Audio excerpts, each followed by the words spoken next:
Hello and welcome to the Dublin Arsenal preview show. I'm your host, Jonathan Giles. On this week's show, I'm joined by regular guest Eamonn Donnelly and by Southampton fan Bernard Harbour to preview this weekend's clash against Russell Martin at 3 p.m. this Saturday, October the 5th.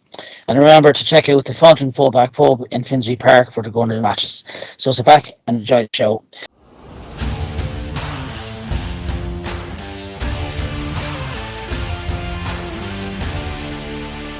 On this week's show, as I said in my intro, I'm joined by avid Arsenal and lifelong fan Eamonn Donnelly. How are you, pal? Evening, Jonathan. Evening, Bernard. I'm just back from the class I'm doing. Reverse origami. We see how it unfolds. Beautiful insight into Eamonn's evening. How are you, Eamonn? And thanks for coming on as usual. I'm also joined by avid Saints fan Bernard Harbour. How are you, Bernard? Yeah, I'm good, Jonathan. Delighted to be on the show with yourself and Eamonn. I'm feeling about as good as a Saints fan can after 5 or 6 matches of this season. You can't get better than that, and I've never heard more of an answer from all our guests we've had today. Just like to thank Tom Gray, who came on last week, the Leicester fan. The result a few days ago now. I suppose they started off with it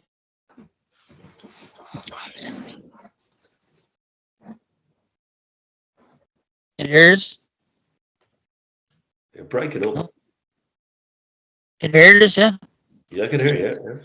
Yeah. You're breaking up a little bit. Why Southampton, Bernard? Well, it's actually quite an interesting story. I was born in Eastleigh, just a few miles from Southampton, but my parents were kind of moved around. My parents split up when I was 4 or 5 years of age, and my mum ended up living in Crawley, which is a new town just south of London, halfway between London and Brighton. And football wasn't a big thing in our family, and Crawley Town wasn't a big thing in football in those days. But when it came to that time of your life, when you're about 7 or 8 years of old and years of age, and you have to decide which team you're backing, for a lot of people, it's straightforward. Like Tom last week, it was born and bred in Leicester kind of thing. But in our area, like the new towns, for people who don't know, they were built after the war. So these towns were kind of populated with people from outside of London who'd been blitzed out of London during the war. So there was a mishmash of people, but most of them were Londoners. So all of my friends at school were kind of a lot of Chelsea, a lot of West Ham, bit of Arsenal, occasional Spurs, not that many. But they mostly supported London teams because their family, their dads and uncles supported London teams. So I was mulling this over in my mind because I was getting into football, and mentioned it to my mum, and she said, well, you should support Southampton because that's where you're from. So I took that decision to back that judgment. And she was great to me, my mum. She gave me a great start in life. But with all of these things, it doesn't necessarily all go well. So I've been following the Saints since the early 70s, and all the ups and downs and the downs. What are your favourite memories of Southampton, Bernard? Well, I mean, we always say this because we've only ever won one thing, but I say to people that Southampton won the FA Cup, for your younger viewers and listeners, in 1976, probably long before you were born. But it's the only time Saints have won a big trophy, and it happened when I was 14 years of age. So it was the peak of my football fanaticism, and that kind of innocent, youthful love of football. So it came at the perfect time for what. Well, we won't say it's a once in a lifetime event because we live in hope, but it came at the perfect time for a supporter of a team that hasn't brought home much silverware. So that's probably my best or my biggest, my happiest memory. The other one, if I don't want to take up too much time, the other one I'll tell you, I was at the Dell when Raymond Wallace came on off the bench, and Raymond Wallace was the third of the Wallace brothers. And when he came on off the bench, the third and not the best, I should say, Ray, I hope you're not listening, came off the bench, and Rodney was playing and Danny was playing. So there were 3 Wallace brothers on the pitch. I think the first time since the Second World War that this had happened in a First Division or Premiership match. And when the crowd started singing, "There's only one Mrs. Wallace," that was a very happy moment. Very happy moment.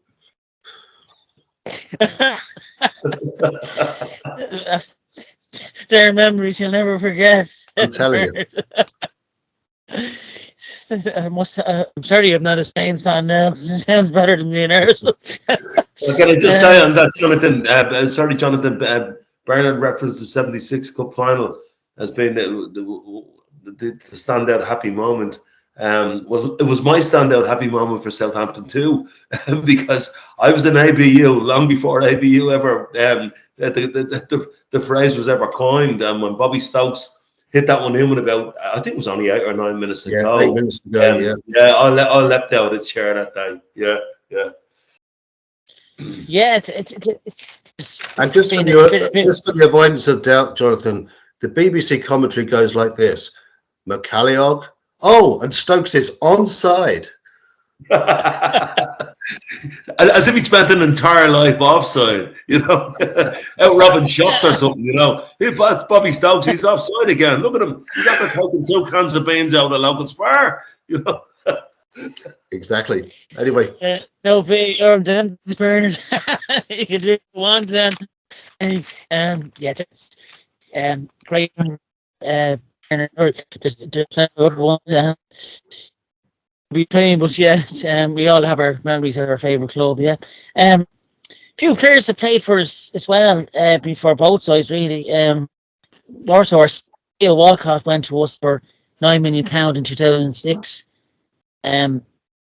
Followed by Alex Oxlade-Chamberlain for 12 million. Cedric Burles, we didn't really get a look, and he came really probably at the end. Callum Chambers for 12 million. Aaron Ramsdale went to yourselves for £25 million, which was quite a good stay on.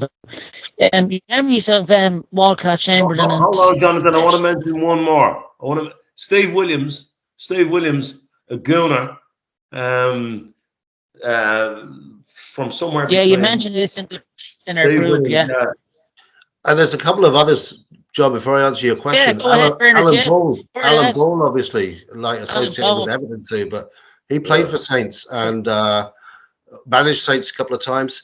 And even to crown that, Charlie George came to Saints from Derby, not from Arsenal, but Charlie George played for the Saints as well. And what a player, what a man.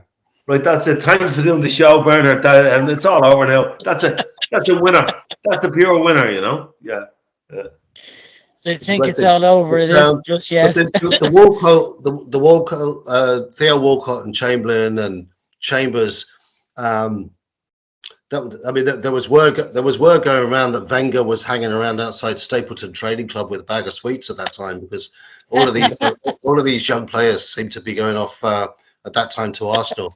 Later, Liverpool came along, obviously with better sweets, and in another generation, a lot of Saints players went off to Liverpool. But at that time, John, there were a lot of players leaving Saints, and again, you don't want to be too pessimistic, but it was the end of that period, I think, where the Saints Academy was producing great players and hanging on to some of them, and then all of a sudden they started to go. And I think it coincided with the time when much more money was coming into the game. Gareth Bale was another one. Obviously, we lost Gareth Bale, and later a few great players to Liverpool and other teams. But it came to a time when the money that was being offered was very, very high, and the prospect of success with a smaller club.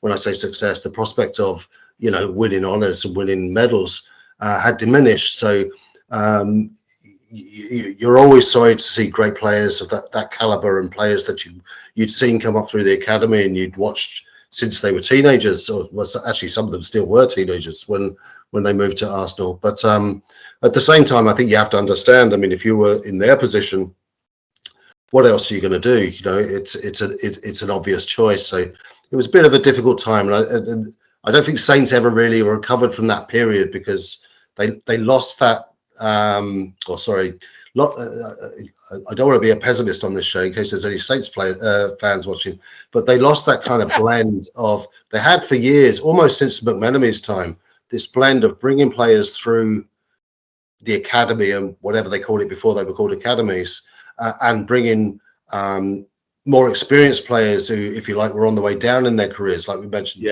Charlie George, people like people like that were coming into.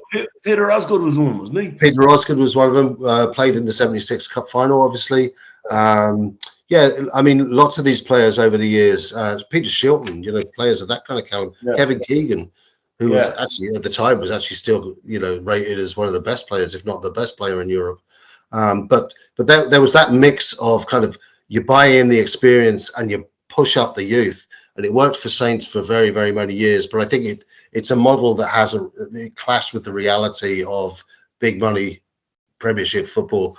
And that, sorry, I'm talking far too much now. I can see that. But John, your point about those Theo Walcott going and Chamberlain and Soares and Callum Chambers, that was the time when you really saw that happening in a big way for Southampton. Well, but Bernard, when you say that Arsene Wenger must have been hanging around the training ground with a bag of sweets, he was probably also saying they are dolly mixtures. Well, chew them 28 times for proper digestion. But I seriously now, I remember Bernard's a pal of mine, just for the listeners, and I remember when Oxlade-Chamberlain, everybody knew he was coming to the Arsenal, and Bernard said to me, well, he was such a good kid, that guy, Bernard said to me, well, look, if he's going to progress and move on, I'd rather him go there, than kind of up to one of the other places where he mightn't have featured. You just knew he was going to walk straight into our first team and develop in that way, That's true, because a lot of other players walked into oblivion, actually. They ended up just not playing and then ending up back in second or third tier teams. So anyway, we regret the fact that they all went at that time, but it was all good for Arsenal, so that's not too bad. I was saying to Jonathan just before we recorded, before I moved to Dublin, I'm in Dublin nearly 30 years, but my last residence was Highbury Quadrant, just around the corner from what was then the Arsenal Mystery Stadium. So yeah, I've always had despite my friendship with Eamonn Donnelly over many years, I've always had a soft spot for Arsenal as well. Yeah, if Eamonn can't turn you into an Arsenal fan, I don't know who can. Yeah, Walcott and Eamonn, though, what two fantastic signings for us. Got them when they were really young, as you said, Bernard. Yeah, lightning quick though, the two of them, weren't they? Particularly Chamberlain. He was built really well, but he had pace to add to it as well. Yeah, and sadly, injuries really sadly curtailed. Exactly. Yeah. Very, very sad to see. And these were young. They were kids, like they were almost babies, and yet they had that kind of the speed and the excitement. But they had it up here as well. Like they were able to think about a game and play a game over 90 minutes or more in an intelligent way. And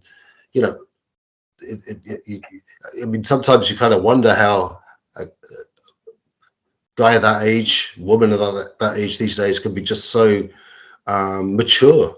Sometimes footballers are criticised for being immature and out, not in touch with the real world.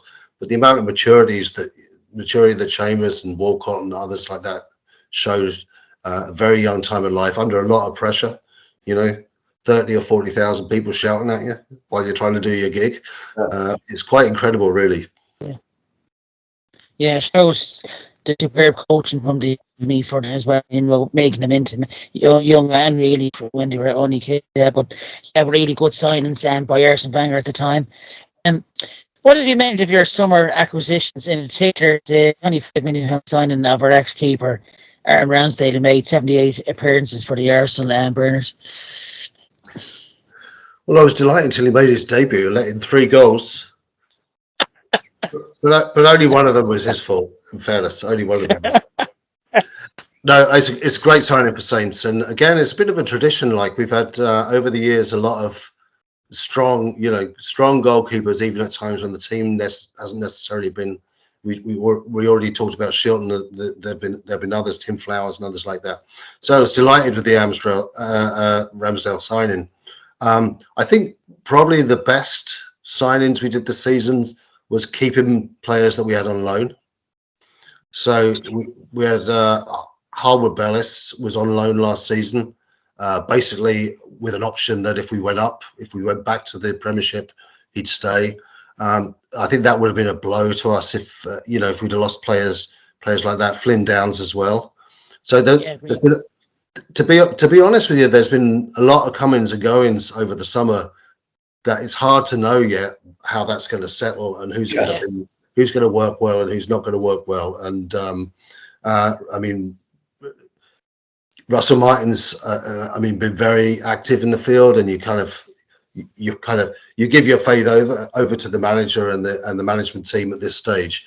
One thing I would say is that we still haven't really landed a proven goal scorer, like a goal scorer who can put them away. We've struggled with it for a while with that problem. It's not just this season. And the final thing I'd say just on this, it's not a signing, but going back to a recent conversation about academies, this guy Tyler Dibling coming through now. He's only 18 years of age. Yeah. He's only really started playing this season.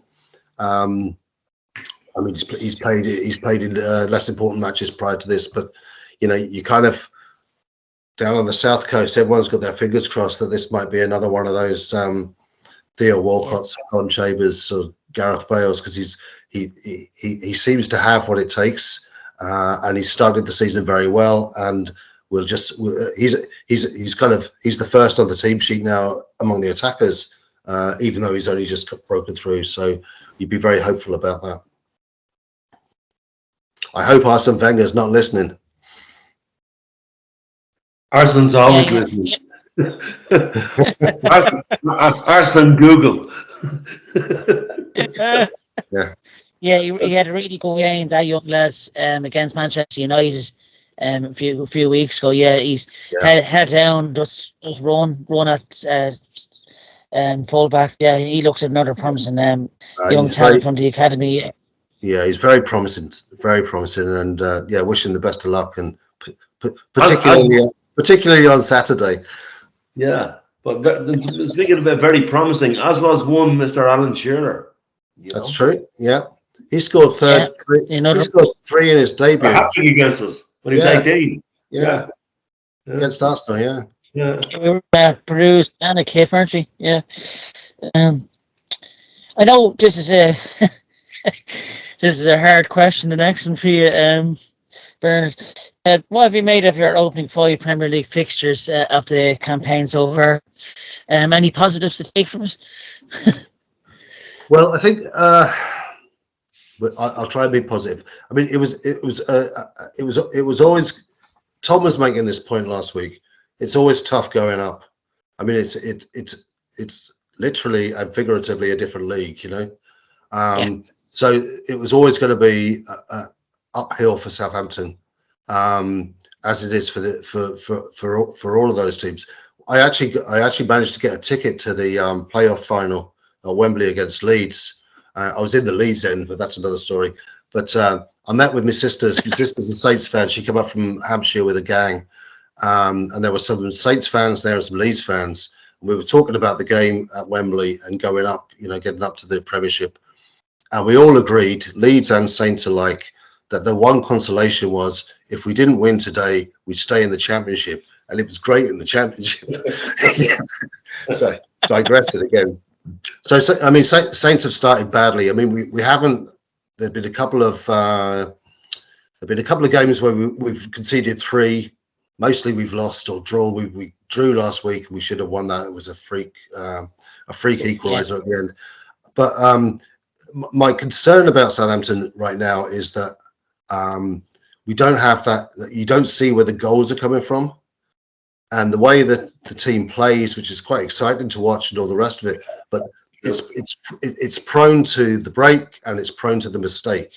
So most of the goals we've conceded so far have been either the break or the mistake. Yeah, and that's a bit of a concern. On the upside, last season we went through some periods of like long periods of playing very poorly, losing games that we shouldn't have lost, etc., etc. But we got out of that, and I'd give credit to the team, but also to the manager for that. So it's been a disappointing 5 or 6 games, but it's me and Eamonn both work in the trade union business. So as we say in that business, you don't panic until it's time to panic, and it's far too early to panic. Yeah, you know, when the water comes up to here, well, then I'm going to tell somebody. No, but at the same time, Bernard, I remember last season when you were in the championship having the conversation where you didn't start particularly well, but the pluck that Southampton showed in the last, 14 games and in the playoffs was remarkable, and they deserve to come up, I think for a team that comes up like Southampton, you're better off not doing a Luton on it where you get, a kind of a flying start and then it caves. I think Southampton will be they'll find their feet. Yeah. I think that's I think and I hope that's right. But I mean, we were written off by most of the media pre-season predictions. Most of them put us in the bottom 3 for the season, which I thought was a little bit harsh. But there's been some. I mean, the United game was really stuck in the craw because the first 20 minutes, Saints were all over Man United. They looked totally in control. You should have beaten Newcastle. Should have beaten Newcastle. Got the penalty against Man United, and didn't miss the penalty, and then kind of collapsed. So you worry about that kind of thing. But to your point, Eamonn, you need that kind of mentality now to I think, bed in with a new set of players, because it's quite a different team. There's a couple of regulars from last season before, but it's quite a new team. Individually, a lot of good players, but that spirit needs to bed in a little bit, I think, to get us through the season. And the other side of it is, Bernard, I don't think this season you're going to need 40 points or anything like it to stay up. So I think 32 or 3 will keep you up. So look, there's plenty of stuff for that, Yes, let's see. It's very similar, your squad, Bernard, to Nottingham Forest last year. There's been so many ins, and it's Russell Martin have the time to build them into a team to stay up, But if Steve Cooper can do what he done Nottingham Forest the season before, I can see there's definitely a great potential in Russell Martin as a manager. Yeah, it's the risk and reward really style of football, isn't it? Yeah, exactly. Yeah, Russell Martin's is he's bold. He's bold in his signings. He's bold in the way he plays, and like sometimes, I mean, I've been watching football for a long time, so sometimes I think be less bold. Other times I just think this guy has got the, he's got the belief in himself, and you got to back him for that, really, and it certainly worked last season. He wasn't able to keep us up the season before, but last season was a great year for us, and there were doubters along the way sometimes about some of the things that were happening, the style of play and so on. But you got to keep backing him, I think, for the. Bernard, you and I were both out at a function one Friday night when I thought this might come up. When you lost 9-0 to Leicester, and that was and stayed up that season. So these things can happen if you're brave and bold. Sometimes it can just go horribly wrong. But if you keep being brave and bold, you'll get good days too. So Yeah, absolutely. It's just, I think the worrying thing, if I was a Saints fan, it's just the lack of Premier League experience in the squad. It was clever bringing back Adam Lallana, but I can't see him featuring much. Cornet was signed from West Ham and Ryan Fraser from Newcastle. So I think Cameron Archer can go good for you as well as the season goes on. He's less quick, just his finishing kind of does need a bit of work on, but he could be a 10-15 goal season striker. But I think Aaron Ramsey could be really save a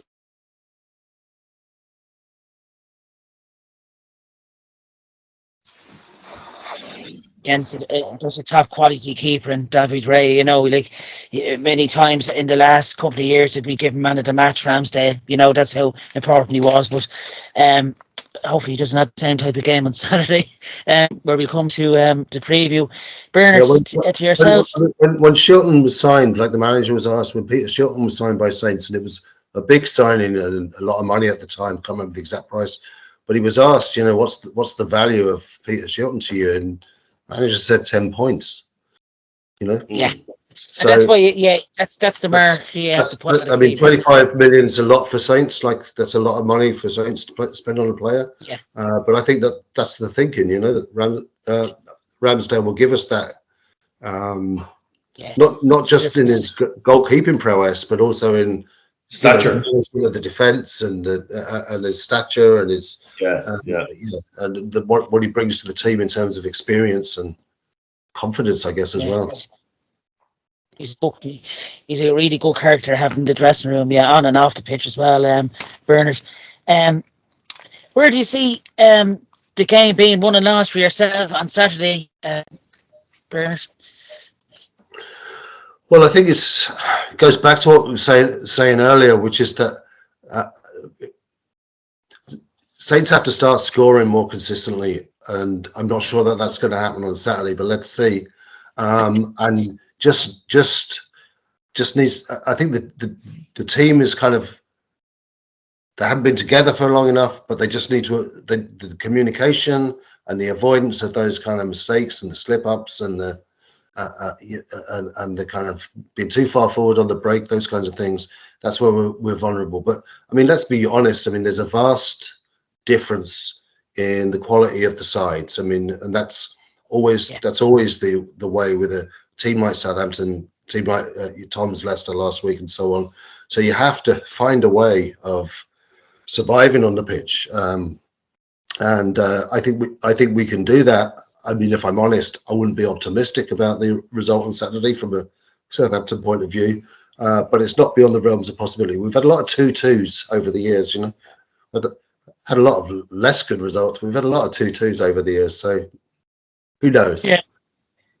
Our last meeting was a couple of years back now, the 3-3 game, which would end our title. We were expecting the 4 or 5. 1-1 earlier in the season, so it was 1-1. Was it 1-1 at our place and 3-3 at your place? That was that season. Yeah, I know. I think both draws was. Yeah, you were the only team to take points off you off. Yeah. and Eamonn and myself were in the Emirates. Was it 2019, just before COVID? It was Unai Emery's last Premier League game in charge of the Arsenal. Yeah, 2-2 draw. Lacazette scored in the 94th minute, and there wasn't even a celebration in the crowd. Remember? It was another one of those late equalisers. Yeah. So, just to be clear on the record, I'm not optimistic about Saturday. I think Arsenal will beat Southampton, but it's not beyond the realms of possibility that we'll get a point out of it. Would Southampton worry you, Eamonn, on Saturday? As every show, you don't know what you're going to get, but where do you see the worry? Who would worry you in the Southampton team? Well, nobody really worries me in any team, because there's an optimistic. Well, you've asked me the question. Let me answer it. And the reason why I say that is, the reason why I say that is because we've got to stop. We've got to keep focusing on what we do, and what we have is very good. So we have better players than Southampton. So I'm not going to worry about Southampton players. That's not to disrespect any Southampton player. What worries me most is a collective thing, Jonathan. Is that if you're not at it in this league, you get punished. And we saw it on last Saturday against Leicester. When we switched off for half an hour, we got punished. Southampton aren't as good as Leicester, for sure. Yeah. Right. So I think the game will be similar to Leicester. I know Russell Bernard is he's brave and bold, but he'd probably play with a bit of a low block. That's not organic to what he's trying to do there. And here's my biggest worry. It's not about any particular player. because I wasn't being disrespectful. It's more about the game state. I think that if Southampton come and play, we probably won't expect that. And all of a sudden, you could find yourself in kind of in a game where they could make a goal early doors that we didn't expect. A bit like the famous day that Reece Nelson scored the 97th winner against Bournemouth. The Bournemouth went 1-0 after 25 seconds that day, you know, and we were chasing around. We eventually won the game 3-2. I think, but I do think Southampton will come to see, can they, as most teams will at our place, to see can they kind of manage the game, stay in it, and see can they, if they can get to half time either 0-0 or 1-0, step up 5 or 10 meters, and then see what. Because it's all about concentration levels. Because I say it every week on the show, Jonathan and Bernard, that if you have the ball all the time and it's easy, right? When you come out in the second half and the opposition steps up their intensity and steps up their actual their coordinates on the pitch, it's very, very difficult to switch back on to we're in combat now. And that's always my worry. And the last time, you referenced the last game at home, that was the season Southampton got relegated and we were going for the title. Albeit surprisingly going for the title. We were going for the title nonetheless. And dear old Aaron Ramsdale, he kicked the ball to your centre forward in the first minute. Look, my other worry, and I referenced this on the review show the other night, about the Leicester game, is the panic in the Arsenal crowd. Sweet Jesus, we're only 5 or 6 games in, you know, and if we're not getting 3 points, people are going ringing the Samaritans halfway through the game. Like we've got to stop this and just get behind the team like an army. So, but I think honestly, we've better players than Southampton. We're a well more developed team. We're a team that's at where it needs to be to challenge it for titles, and that's not an arrogant view. Bernard would know that every silver lining has a cloud in my life. So you know, I just think that we're at I think we're ready to win this game, and I think we'll probably win it 3-1. You know. 3-1. May I guess your prediction, Bernard? I know it's scary to give one. No. No, I don't think. I don't. It's not beyond the realms of possibility that Southampton will win this game, but I don't see it happening. If we came away with a point, I'd be happy. I mean, are you going with a scoreless draw? Some of the game. Well, yeah, if it's a scoreless draw, you'll probably score because. I'd say 2-0 to Arsenal is most likely. What about 1-0 Southampton? Raya on goal. And Aaron Ramsdale goes home with a man of the match award. Do you know what? That would be so bloody the Arsenal. See, my optimism could only last for about 2.5 minutes. You've given me hope, Eamonn. You've given me hope. I give people hope, Bernard. Let's see. Anyway, you never know with the Saints. As Eamonn said, we got relegated that season 4 last, and you dropped 4 points off of us. You know? Yeah. Okay. You never I'm know. worried now. May I guess your favourite goal from this fixture, Bernard? I know we were talking about one in particular before we came on. Yeah, I mean the 3 Shearer goals were nice, but the standout one, and I wasn't at the match. I must say, I only saw it on the telly, and I was living in Ireland at that time. Anyway, it was the last game at the Dell, and before we went to St Mary's, and then actually, by the way, we ran into a real bad patch when we moved to St Mary's. Finally got over that. Was Strachan was the manager at the time, but Southampton won that 3-2. Arsenal should have won it probably 4 or 5-0. Arsenal were by far the best team. But first of all, the most important thing was that we won the final game at the Dell. And secondly, Matt Letizia, who was towards the end of his career at that time, he was on the bench, and most of his years at the Dell, he wouldn't have spent much time on the bench, that's for sure. But they brought him off with a few minutes to go, and he scored one of those classic Latiz goals, and it was very, very sweet, very, very sweet to see. Mainly because, as I say, it was so important to win that final match at the Dell. Yeah. Holdings manager never stood a chance. A few memories, and yes, a nice way to close out a stadium through a latitude to one club. It is I have to say I've enjoyed this preview show with you, Bernard. Thanks very much for taking your time out, and best of luck for the season. And we hope to have you on for the return game if you're free later on in the season. Also like to thank Eamonn Donnelly. Thanks for coming on, pal, as always. Jonathan, before we go, can I just reference my particular favourite goal in this fixture? And not because it was a good goal or anything, or because it won us the FA Cup in 2003. It was because of the circumstances I found myself in.